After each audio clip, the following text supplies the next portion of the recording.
Bonjour à tous, on va continuer notre série de vidéos. Cette fois-ci, on va changer de thème, ça va être les primitives. Alors c'est un chapitre extrêmement important et qui est abordable. Alors qu'est-ce qu'une primitive? On va commencer avec une petite définition. Alors je vais essayer d'écrire des abréviations pour aller un peu rapidement. Je prends f, une fonction continue, f est continue sur i, un intervalle. Alors, on appelle primitive, je vais la noter, f est une primitive de petit f sur i si, quel que soit x dans i, quand je prends cette primitive et que je la dérive, je trouve ma petite fonction f de x. Alors, là j'ai marqué une primitive. On va voir qu'on a une infinité d'ailleurs dans le titre les primitives. Alors prenons un exemple. Alors un exemple, si je prends petit f de x égale 2x plus 1. Alors quelle est cette fonction grand f de x telle que, donc tac tac tac, telle que grand f prime, ça va être petit f de x, ça veut dire 2x plus 1. En fait, vous allez vous rendre compte qu'on fait l'opération inverse de la dérivée. Donc pour obtenir le 2x que vous voyez là, il fallait x au carré. Comme ça, je vais dériver, hop, 2x. Et pour le 1, il fallait x. Vous allez être d'accord avec moi, je peux rajouter n'importe quelle constante. Je vais la noter c. Et quand je dérive, la dérivée c'est 0. Eh bien écoutez, c'est pour ça qu'on dit qu'il existe une infinité de primitives. Parce que quand je prends la fonction dans la dérivée me donne la fonction, eh bien cette primitive, je peux rajouter n'importe quelle constante, je dérive, je trouve toujours la fonction. Alors je vais rajouter un s à exemple, ça c'est exemple 1, je vais mettre exemple 2, f de x égale, par exemple maintenant, x au carré moins 2x plus 4. Alors, quelle est ma primitive grand F? Vous voyez, je respecte la règle, telle que, quand je vais dériver cette nouvelle fonction, je vais trouver ma petite fonction f de x. Ok? Donc là, pour obtenir du x carré, il fallait un degré plus haut, c'est x3. Or, si je dérive x3, je vais avoir 3x carré. Donc, je vais diviser par 3. Ici, j'ai moins 2x, donc le moins, je le laisse, il n'y a pas de problème. 2x, vous êtes maintenant d'accord, c'est x au carré la primitive. Et 4, plus 4x. Et bien, si je veux les primitives, il va falloir que je rajoute une constante. Et là, je ne l'ai pas dit, la constante, elle est dans R. Voilà. Donc ma primitive est une des primitives, ou bien les primitives sont sous cette forme. Voici un exemple. Alors maintenant, on va donner un résultat général. C'est le théorème d'existence. Théorème, TH, d'existence. Alors, qu'est-ce qu'il nous dit? En fait, ce théorème va nous dire à quelles conditions toute fonction admet une primitive. Alors en fait, la seule condition, comme le TVI, c'est la continuité. Alors, toute fonction continue sur i, un intervalle, admet des primitives. Vous voyez, sur i. Voilà, c'est un résultat à connaître. Donc la seule et unique condition, il va falloir l'enregistrer, c'est la continuité de la fonction. Voilà. Il n'y a pas d'autre chose. Alors, donc, conséquence, ben, toutes nos fonctions qu'on connaît, linéaires, les fonctions linéaires. Alors, la fonction carré, cube, polynôme, expo, sinus, cosinus, admettent des primitives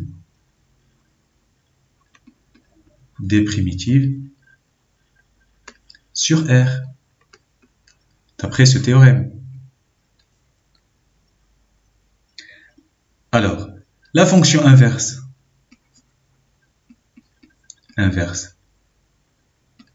elle va admettre des primitives,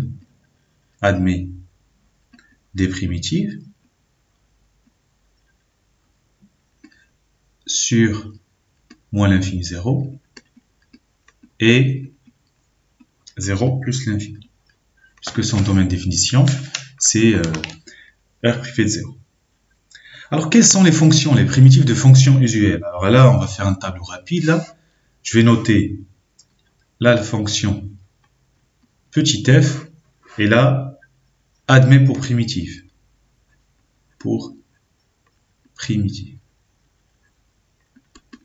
Et là, je vais dire l'intervalle i, hein, comme ça, je vais dire rapidement.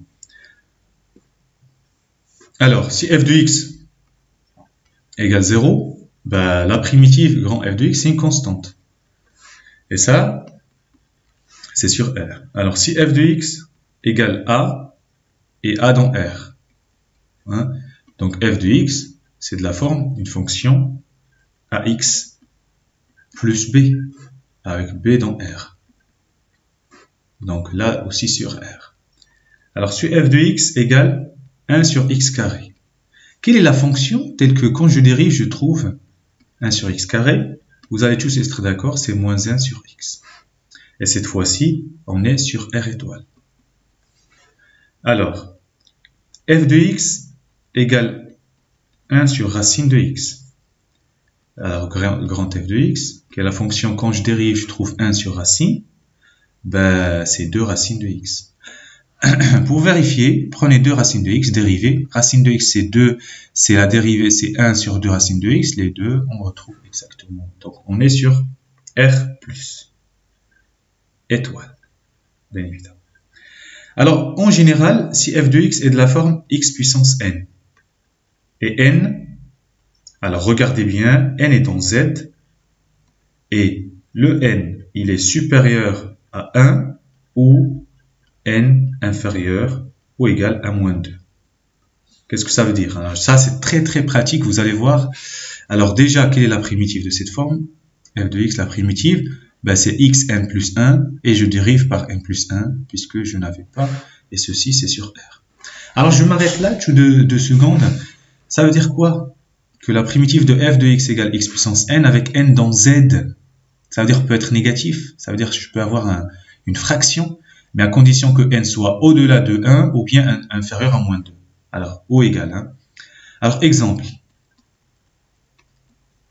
Je prends f de x égale 1 sur x puissance 4. Alors, donner une primitive, vous voyez là, c'est pas si évident que ça. Alors, si je le note, par exemple, x puissance moins 4. Alors, moins puissance, c'est moins 4, c'est bien inférieur à moins 2. Donc, la primitive, ça va être x puissance moins 4 plus 1 sur moins 4 plus 1. Donc, c'est x puissance moins 3 sur moins 3. Et donc, je l'écris correctement, c'est moins 1 sur 3x puissance 3. C'est extrêmement important. Et c'est très, très, très, très utile. Donc, gardez cet exemple en tête. Dès que vous avez intégré à chercher la primitive d'une fonction de la forme 1 sur x puissance, si la puissance vérifie que le n, quand je le transforme en x moins le nombre, si le n est inférieur ou égal à moins 2, il n'y a pas de problème, vous intégrez, vous appliquez, hein, je le mets là, donc xn plus 1 sur n plus 1. Voilà. Ça, c'est à retenir. Alors, il nous manque maintenant la fonction exponentielle, f de x égale exponentielle de x. Vous allez être d'accord, la primitive, c'est grand F de x, c'est exponentielle de x, et ceci est sur R. Ok? Alors, depuis tout à l'heure, je dis il y a une infinité, donc là, quand je prends la primitive, je peux rajouter une constante ici, il n'y a aucun problème, k, avec k dans R. Parce que quand je dérive, je trouve toujours ma fonction de base. Alors, il nous reste f de x égale 1 sur x. La seule fonction, quand on dérive, donne 1 sur x, c'est bien ln de x. Et là, vous allez être d'accord, on est sur 0 plus l'infini. Alors, on finit avec les fonctions trigonométriques. Si f de x égale cosinus x, bah, la primitive, c'est sinus x. Je dérive le sinus, je trouve cosinus. Donc, on est bien sur R. Et f de x égale sinus x, et bien vous allez être d'accord avec moi, quand f de x, c'est moins cosinus x. Pourquoi? Parce que la dérivée du cosinus, c'est moins sinus. Moins fois moins, ça fait plus, donc c'est sinus. Hein, les deux, c'est sur R. Alors, un petit détail. Donc ici, on a vu les fonctions, les dérivées des fonctions usuelles. Alors, juste une petite remarque. Regardons, je prends un exemple, f de x égale x3 plus 1. Alors, je vais prendre une première primitive, grand f de x. On a vu xn, c'est la primitive, c'est xn plus 1 sur n plus 1, donc 3 plus 1 sur 3 plus 1, plus la dérivée de x, de 1, la primitive de 1, c'est x, plus une constante, je vais rajouter 2 mots, il n'y a pas de problème. Donc au final, c'est x4 sur 4, c'est x4 sur 4, plus x, et ben je veux rajouter 2. C'est une constante, j'ai le droit.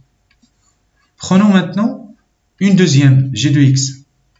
Ben, x4 sur 4 plus x, donc les deux primitives vont différer par la constante. Donc je rajoute 4 moi. Donc vous voyez, on peut généraliser et dire que deux primitives diffèrent d'une constante. Donc vous voyez, deux primitives,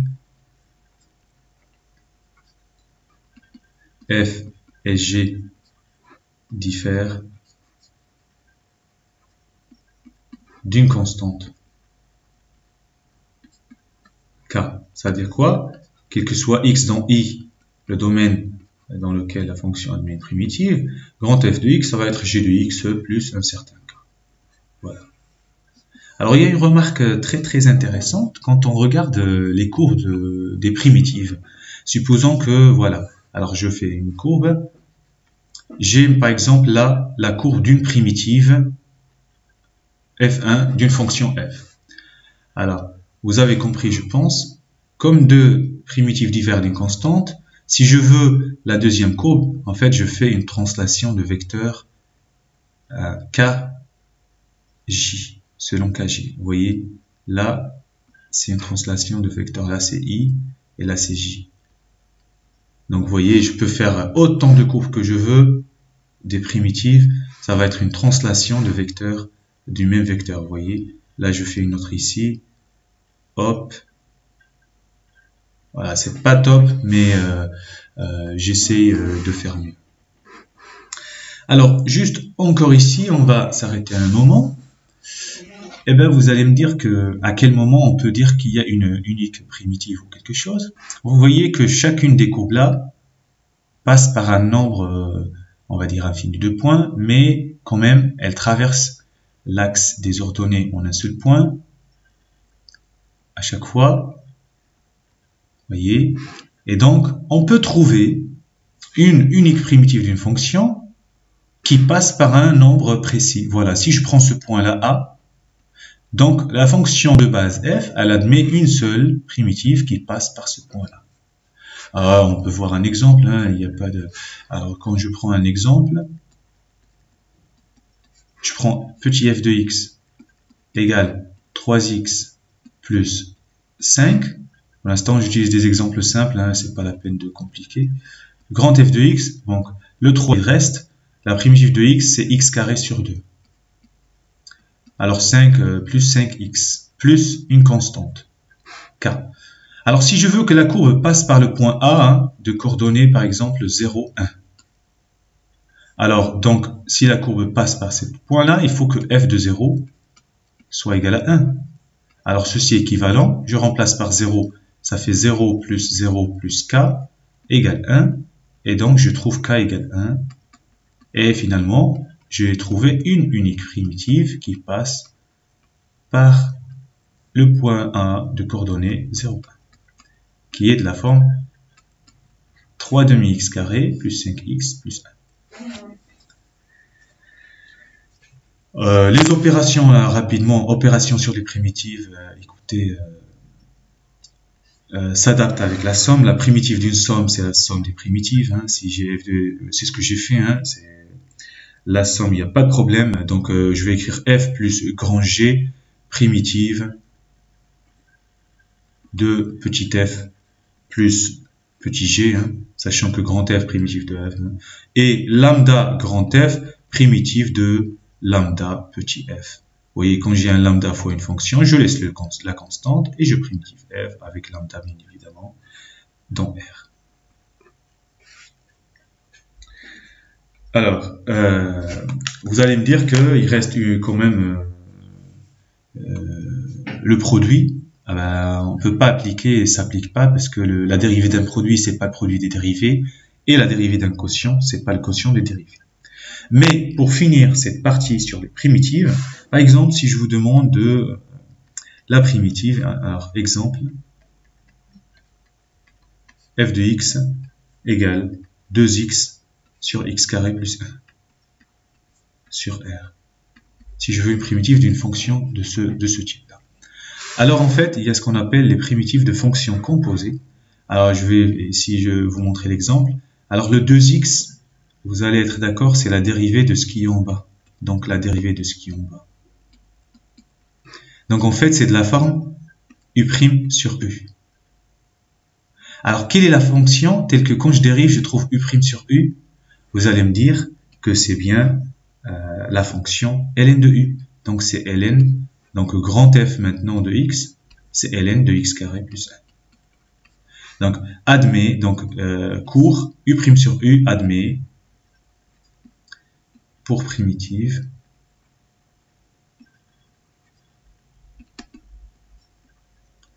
ln de u plus k. Alors admet des primitives, on va dire, comme ça on va laisser le champ ouvert. ln de u, ln de u. Et donc c'est pareil, je peux vous donner plein tonnes d'exemples. Donc je vous donne juste le cas général. Donc quand vous avez une fonction, alors je vais marquer une des primitives, donc une primitive comme ça. C'est pas la primitive. Donc quand j'ai u' fois u puissance n, n différent de moins 1 bien évidemment, alors la primitive c'est u puissance n plus 1 sur n plus 1, avec u différent de 0 et n inférieur ou moins 2. Alors quand on a u' sur racine de u, quelle est la primitive? Alors la primitive, vous avez compris, c'est 2 racines de u. À condition que u soit strictement positif. Alors, il nous reste u' sur u. Ce qu'on vient de voir, c'est ln de u. Il faut que u soit strictement positif. Et il nous reste une fonction de la forme u' fois exponentielle de u. u', ben vous avez reconnu, c'est l'exponentielle de u. Alors la condition, il n'y a pas de condition, hein, tout va bien. u' fois cosinus de u. Là, vous reconnaissez, c'est la sinus de u. Et puis, u' sinus de u, c'est moins cosinus de u. Voilà, la primitive. Là, il n'y a pas de condition. Là, il n'y a pas de condition. Voilà. Bon courage. Je vais essayer de faire une autre avec des exercices.